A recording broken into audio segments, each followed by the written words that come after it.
तृणमूल कांग्रेस दुई भाग रे विभक्त है। ममता बानार्जी पाखरे पाखापाखि 21 जन विधायक अच्छा, बाकी विधायक माने 59 जन विधायक आज दिन तांकर विरोधी भाव रे निजर परिचय तैयारी करथिबा ऋतव्रत पाखरे अछंती। ए होउची पश्चिमबंगर राजनीति दर्शक बंधु, जेतबळे तृणमूल कांग्रेस तीनोटी टर्म सरकार रे रहिला परे दुई भाग रे विभक्त होईची।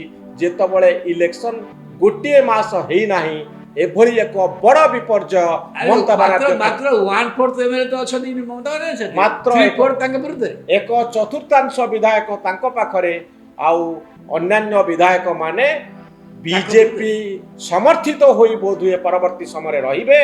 एवं विधायक माने भाबुचंती जे जदि आमे ऋतव्रतଙ୍କ संगे रहिबु ताहाले आम उपरे आउ आक्रमण हब नाही, ईडी सीबीआई रेड करिब नाही।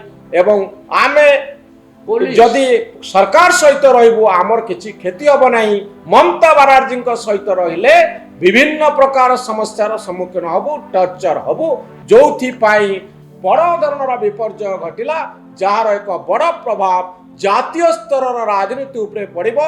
एक रोचक स्थिति रे पहुंची पश्चिमबंगर राजनीति। जून 6 तारिख रे इंडिया मेंटर बैठक होउची, से बैठक ते ममता बानार्जी जिबे एवं इंडिया मेंटर अन्य दल माने कोन कहउचंती अच्छा तो डीएमके आसीबो ना नाही, सेते बड़ा प्रश्न रहिची कि आसीबो ममता बानार्जी ये अन्य केजरीवाल आसीबो कि संदेह रहिची। किंतु इंडिया मेंटर अन्य दल माने कोन अभिमुख नउचंती ममता बानार्जी पिछरे और टीएमसी पर ता स्पष्ट होई।